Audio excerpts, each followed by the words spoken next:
Hey there, homesteaders and quail enthusiasts. Welcome back to Quailcast. Today, we're diving into a groundbreaking 2024 study published in Veterinary and Animal Science that may just transform the way you raise your flock. Did you know the secret to bigger, better, and more nutritious Japanese quail eggs could be as simple as changing where and what your birds eat? From cage versus floor litter rearing to commercial versus experimental diets, these new findings point to surprising boosts in egg production, faster maturity, and higher feed efficiency. Stay tuned, because if you're looking to maximize your quail flock's potential and your bottom line, you won't want to miss these game-changing insights. Welcome to the deep dive. Today, we're going to be looking at Japanese quail eggs. Ooh, interesting. Yeah.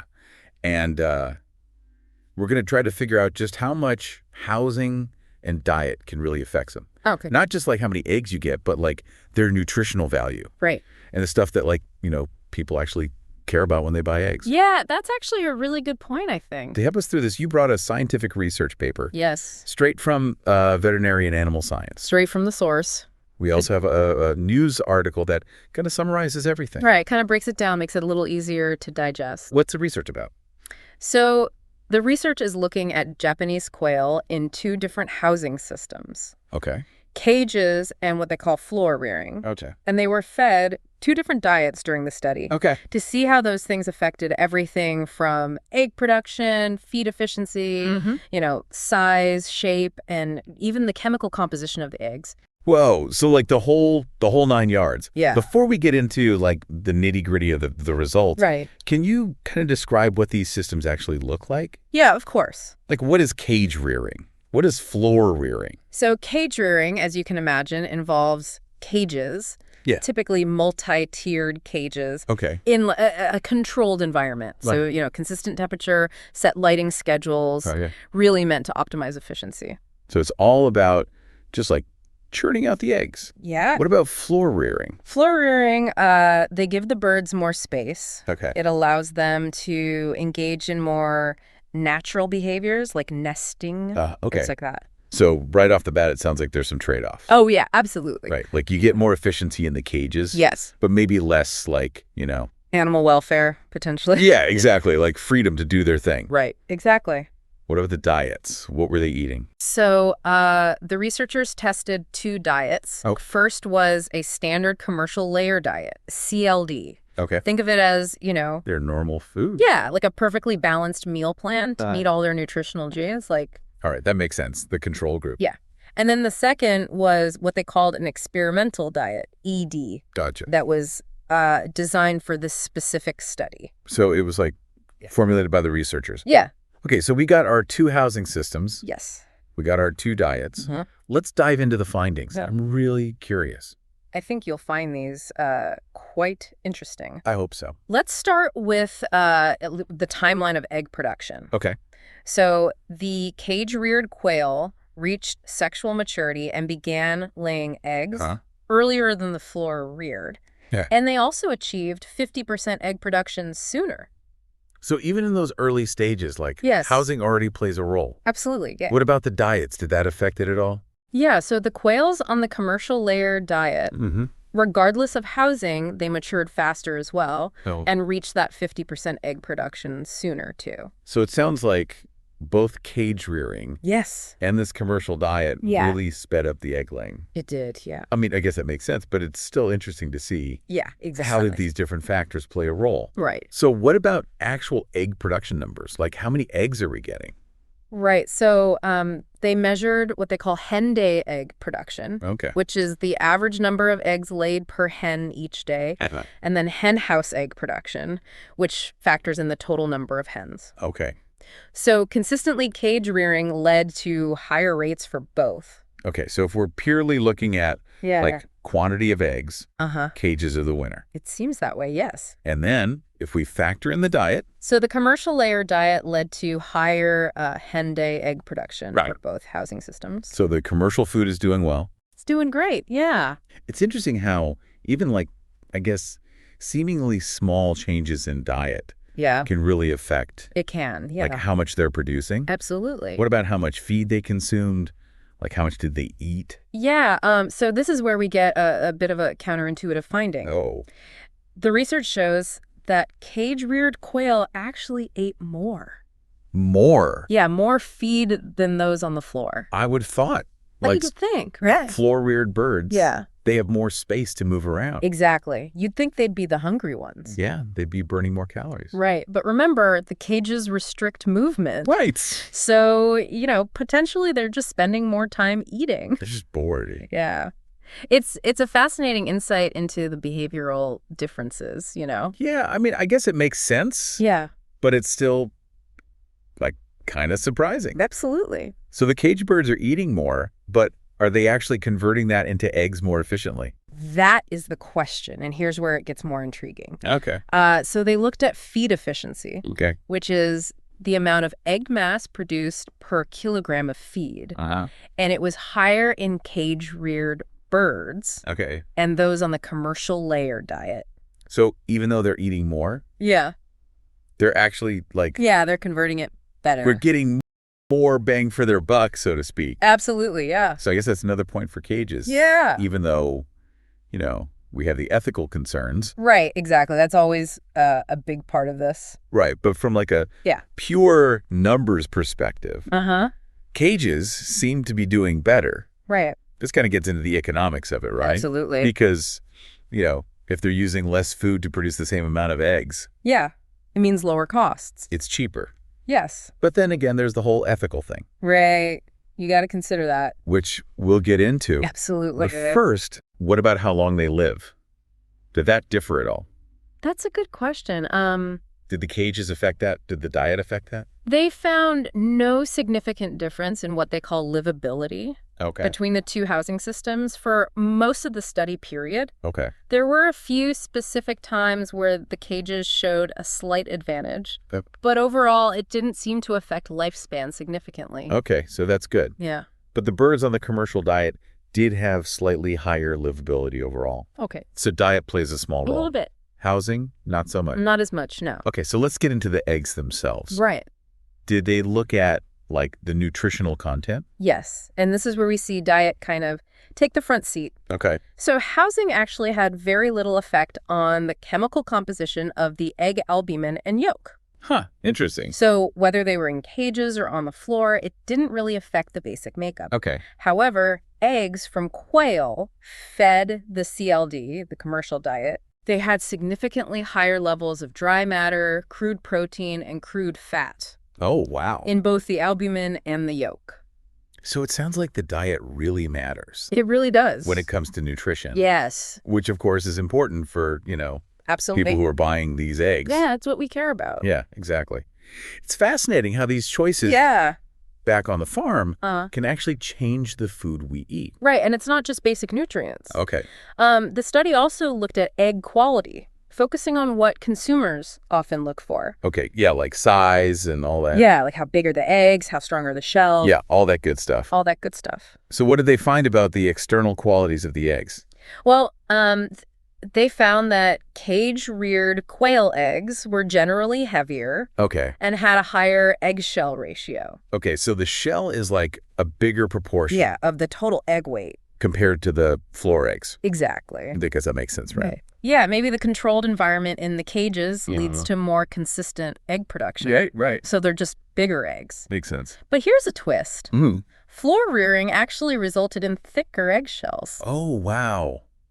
I did not see that coming. Yeah, it's interesting, right? Why would that be? Well, we can only speculate, but, Yeah. The floor-reared quail, they move around more, Right. they exercise, Okay. maybe all that activity strengthens their legs, Makes sense. and in turn, their ability to produce those thicker shells. So cages might have heavier eggs. Yeah. But floor reared have the, stronger shells. Potentially, yeah. Did the commercial diet affect this egg size and all that stuff? It did, yeah. Okay. The quails on the commercial diet, they produced larger and heavier eggs. Okay, so that commercial diet is really like, It's doing well. it's racking up points. It is. What about the inside of the egg? Did they look at the albumin, the yolk? They did, yeah. They measured things like albumin height, Okay. which is how firm the egg white is, Gotcha. and the Haw unit score, which tells us about the thickness of the albumin. Okay. Cage rearing actually led to better scores for both of these. Okay, so like firmer whites. Yeah, thicker whites. Which, yeah, I definitely notice that when I'm Me too. picking out I eggs. think it makes a difference. Some of them are just so watery. Oh, yeah, it's not appetizing. Not good. So cages are looking good. Yeah, For the albumin, at least. yeah. What if the yolk? So while cages led to higher albumin quality, floor rearing had its own advantage. Okay. The study found that it resulted in slightly larger yolk height and diameter. Okay, so it's like each system has its own thing going on. Yeah, there's Mm, like don't start. strengths and weaknesses. Yeah, like pros and cons to each. It's really interesting to see how it all kind of plays out. It is, and it really highlights the complexity of egg production Yeah. and the kind of interconnectedness of all these different factors, right? It's like this balancing act. Yeah, it is. You know, you want more eggs, maybe you got to sacrifice a little bit of, Animal welfare, protection. yeah, and vice versa. Yeah, It's a lot to think about, it is. And that's what makes this research so relevant, Yeah, for consumers, right. because, we're faced with these choices Yeah. every time we go to the store. Exactly. Do we prioritize, price or animal welfare or nutrition? Right. And I have to admit, I never really thought about how Yeah. the housing system would affect the egg itself. Yeah, I always thought of it more as like an ethical thing. right. But as we can see, it affects a whole bunch of factors. Everything, the size, the shell, the inside, Yeah, all interconnected. that's all connected. It is. So I guess the key takeaway is that, Both housing and diet have a big impact yeah, on egg production and egg quality. so the choices that the farmers make Yeah. affect us as the people who buy and eat these eggs. 100%. Yeah, it's all about understanding that, Yeah. that Yeah. connection Uh-huh. and then making choices that align with what we care about. Exactly. That's where, Yeah. critical thinking comes in. Yeah, exactly. You got to Yeah. think about it. Question those assumptions. Don't just accept what's on the label. Exactly. Yeah, and do your own research. So what I'm hearing is that there's not necessarily a right answer. There's no right answer, no. It all depends on what we value. Exactly. Yeah. And here's a thought. Okay. Given everything we've talked about, Uh-huh. how do you weigh these factors? Yeah. When you buy your eggs, right. is it just about taste and price? Yeah. Or, do you think about the birds, Right. the nutrition, the environment? Right. All that stuff. These are questions worth exploring, I think. Yeah, it makes you really think about It does. what goes into the food we eat. Absolutely. Yeah. That the whole system. This has been such an eye-opening conversation. It has. I feel like I'm going to look at eggs Yeah. a lot differently now. In a whole new light. But we're not done yet. We are not. We're going to come back Yeah. and talk more about these findings. We'll go even deeper. Explore even more. Absolutely. There's so much more to discuss. Until then, happy listening. Yeah. Happy listening, everyone. Hey, Quailcast listeners. Let's take a moment during this break to talk about something that brings people together: raising animals and watching life unfold. If you've ever dreamed of hatching your own quail chicks, this egg incubator is here to help. It's packed with features to make the process smooth and stress-free. A fan for consistent temperature, external water refilling to avoid disruptions, a built-in candler to monitor growth, and an automatic egg turner that stops turning 3 days before hatching. It's perfect for beginners and pros alike, and it's available right now on Amazon. To learn more, visit our affiliate link at quailcast.com/MATICOOPX. That's quailcast.com/MATICOOPX. Every purchase made through this link helps us keep creating content you love and gets you closer to building your very own flock. Thank you for being such a supportive part of this community. And now, let's get back to the show. Welcome back to the Deep Dive. If you're just tuning in, we're kind of in the middle of this exploration of Japanese quail egg production. Yes, we are. We've already covered the 2 housing systems. Right. Cages and floor rearing. Right, exactly. Okay. And the 2 diets. Commercial layer diet Mm-hmm. and the experimental diet. Right, so we've got all that set up. Yeah. And I think we left off talking about how all that affects the egg itself. Yeah, we were really getting into the egg quality, weren't we? Right, like all the Yeah. stuff that people actually look at when they're buying eggs. Yeah, it's fascinating how these choices early on can really ripple out and affect all these things. Yeah, and speaking of those connections, Yeah. I was really struck by that finding about the eggshells. Oh, yeah. The floor-reared birds had the thicker shells. Yeah, even though their eggs were smaller overall. Mm-hmm. Is there any more, like, insight into why that might be? Yeah, I think you've hit on one of the really interesting points of this research. It just seems counterintuitive. Right. It does. Like, you think the bigger egg would have the thicker shell, but You would think. not necessarily the case. It seems like all that extra movement and exercise that the floor-reared birds get Uh-huh. really strengthens their leg muscles. Okay, so it's like a workout for their legs, Yeah, exactly. which then makes the shells thicker. It seems that way. That's so cool. Yeah, it's like, who knew? I mean, it makes sense when you think about it, Yeah, but it's not something I would, like, thought of right away. exactly. So it's really cool to see how those physical characteristics really tie back to the way they're living. Yeah, like their actual day-to-day life. Right. It's not just about, like, how much they're eating or whatever. That's a whole picture. It's a whole thing. Yeah. So we've talked a lot about those external qualities, like Right, the size, the weight. the thickness. Yeah. All the stuff you can see. Uh-huh. But what about the inside of the egg? Yes. Did they look at, like, the albumin quality, They did. the yolk quality? They looked at everything. Because those are important to me. Oh, yeah, absolutely. Like, when I'm buying eggs, I definitely notice Mm-hmm. if the albumin is, like, thin and watery or Oh, yeah. nice and thick. Make a big difference. It makes a difference, right? It does. So what did they find about the albumin? So they looked at albumin height, Okay. which is like how firm the egg white stands. Uh-huh. And basically, a higher albumin height means a fresher egg. Okay. So that's what I'm looking for. Yeah, that nice, tall egg white. Exactly. I don't want that sad, flat one. No, no one wants that. And what they found was that cage rearing actually led to higher albumin height scores. It did, yeah. So those cage birds, their eggs had, like, nicer whites, It seems that way, yeah. firmer, thicker whites. Yeah, exactly. Okay, so cages win in terms of the albumin. Albumin quality, yeah. What about the yolk? So while cage rearing might be good for the whites, Yeah. floor rearing had a little win with the yolk. Okay, how so? They found that floor rearing actually resulted in slightly larger yolk height and diameter, So bigger yolks. slightly bigger yolks. Yeah. Okay, so it's like each system has its own thing going on. It really does. Its own, like, strengths and weaknesses. Yeah, that's a real trade-off. Right, and they also looked at what's called the Haw unit score. Yeah, which is another measure of albumin quality. Uh-huh. And how does that one work? It takes into account both the height and weight of the albumin. Okay.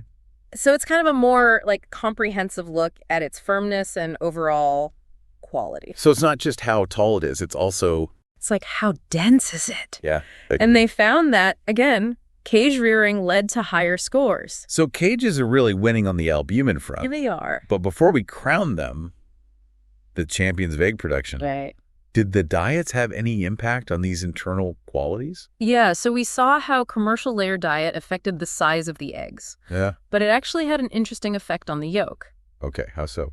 It resulted in slightly lower yolk index scores. Yolk index score. Yeah, you've ever heard of that? I don't think so. What is that? So basically, it's a measure of the yolk's shape and strength. Okay. So you take the yolk height and divide it by its diameter. Okay. A higher score means a rounder, firmer yolk, Gotcha. and a lower score means it's kind of flatter, maybe a little weaker. So a lower score is not good. Not ideal, no. So the commercial diet led to flatter yolks. Yeah, it seems that way. That's so interesting. It is. It's like you get the bigger egg, but maybe the yolk isn't as nice. Right, it's another one of those trade-offs. Yeah, it's all about finding the balance. It is. Like what's most important to you. Exactly. And it's so cool to see how these factors, like Right. the housing and the diet, and even just how we're measuring the egg quality, Right. they all interact in these really complex ways. Yeah, it's not just a simple answer. It's a whole web. It is. And it really shows that food production is nuanced. Yeah. And understanding that can help us make better choices as consumers. Absolutely. That's the goal. Yeah. But before we get too deep into the consumer side of things, Right. there's one more thing I want to touch on. Okay. The chemical composition of the eggs. Yeah. The nutritional content. Yeah. What did they find about that? This is where we see the impact of diet really clearly. Okay. Housing, again, minimal effect. Okay. So whether they were in cages or on the floor, didn't change the basic nutrients. Okay. So housing's more about the physical stuff, Feels that way, yeah. like the size, the shape, but not so much the nutrition. But the diet, that made a difference. Big time. Okay. So they looked at things like dry matter, crude protein, crude fat, Huh. and the eggs from the quail fed the commercial diet. Right. They had significantly higher levels of all three. Wow. So the commercial diet's really packing in the nutrients. It's What does that mean for consumers? Like, are those eggs better? That's a good question, and I think it really depends on what you're looking for in an egg. Right. Like, what's important to you? Exactly. If you want more protein, Yeah, then maybe the commercial diet eggs are better. it seems that way, yeah. It's just so fascinating to see how Yeah. these choices on the farm really affect the food we eat. Right, it's all connected. It's all connected. It is. And I think understanding that is what makes us, like, better consumers. Yeah, more informed. Yeah, exactly. We're not just blindly buying stuff. No, we're thinking about We're it. thinking about where it came from and Yeah, a whole process. how it was produced and all that. But I think we need to take a little break here. Okay, We've covered a lot of ground, we have. talking about how housing and diet affect the egg production, Yeah, the size, the shape, the nutrition. all that good stuff. Yeah, all that good stuff. It's been a good conversation. It has. I'm looking forward to continuing it. Me too. We're going to come back Yeah. and really dive even deeper into these findings. Even deeper. Uncover even more insights. Absolutely. Until then, happy listening. Happy listening, everyone. All right, Quailcast crew. Quick break time. But first, let me tell you about something that could change your life, or at least your backyard. Imagine stepping outside to collect fresh eggs each morning, surrounded by happy, healthy chickens. Sounds dreamy, right? That's where My Pet Chicken comes in. They're here to help you turn that dream into reality. Whether you're a beginner or an experienced chicken keeper, My Pet Chicken has everything you need. Beautiful breeds, sturdy coops, feeders, and more. And if you're not sure where to start, their friendly experts are just a click away to guide you. So why wait? Head over to My Pet Chicken and use our affiliate link at quailcast.com/mypetchicken to check out their incredible selection. By doing so, you'll support the show and take the first step toward building your very own flock. Thank you for being part of this amazing community. And now, back to the show. Welcome back to the deep dive. I gotta say, I don't think I'll ever look at eggs the same way again. That's great to hear. It's amazing how, learning more about this stuff can really change your perspective. Yeah, absolutely. We've talked about so much. Yeah, we have. Housing, diet, Uh-huh. egg production, feed efficiency. Shell thickness. Yeah. All those, surprising differences in the eggs themselves. It really is fascinating how it's all connected. Yeah, and, it's not just a simple answer, right? No, there's no, one-size-fits-all solution here. Exactly. Every choice, from housing to feed, Mm-hmm. it all has these, ripple effects. Yeah, that's like a chain reaction. And it makes you realize that eggs are more than just, an ingredient. Right. They're like a whole story. Yeah, a whole system. Yeah, and we as consumers, we're part of that. Absolutely. And that's why it's so important to think critically. Yeah, question things, right? Question everything. Don't just accept what you see on the label. Exactly. Think about the producers, their priorities. Yeah. Do they align with your values? What's important to me? Yeah. Is it affordability? Animal welfare? Nutrition? Right. That's a lot to consider. It is. Used to be so simple to buy eggs, but now Now you're I'm overwhelmed. but that's a good thing. Yeah, It means you're engaged, you're thinking about it. that's true. You're becoming a more conscious consumer. Okay, I like that. It's about making choices that genuinely reflect your values. But how do we do that? Where do we even start?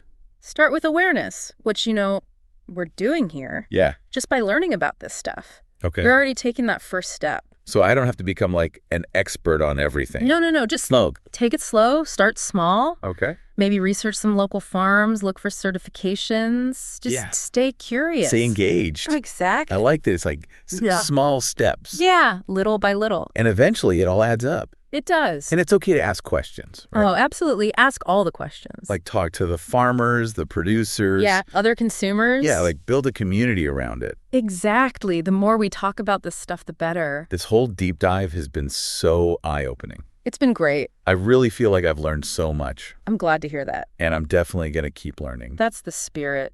The journey doesn't end here. Yeah. It's just the beginning. There's always more to learn, more connections to make. Right. And even small changes can make a difference. Absolutely. It's not about being perfect. It's about progress. I love that. It takes the pressure off. Yeah. Just do what you can. Well, I think it's time to wrap up this amazing deep dive. Okay. Thank you so much for sharing your expertise and, It was my pleasure. taking us on this journey. Always happy to talk about this stuff. And to our listeners, Yeah. thank you for joining us. Thanks for listening. We hope you learned something new, and maybe you'll feel inspired to keep exploring, too. Yeah, keep learning. Until next time, happy listening. Happy listening, everyone. Thank you for joining the Quailcast conversation today. If you're itching to dive deeper, Quailcast.com is your go-to for episode deep dives, homesteading tips, and ways to connect with fellow quail devotees. And a quick request. If you're loving the show, tap follow on Spotify or your podcast app of choice. It's free, takes 2 seconds, and ensures you're always in the flock. You make this community soar. Until we chirp again, keep nurturing your curiosity, your coops, and your love for these tiny marvels. This is Quailcast, where every quail counts.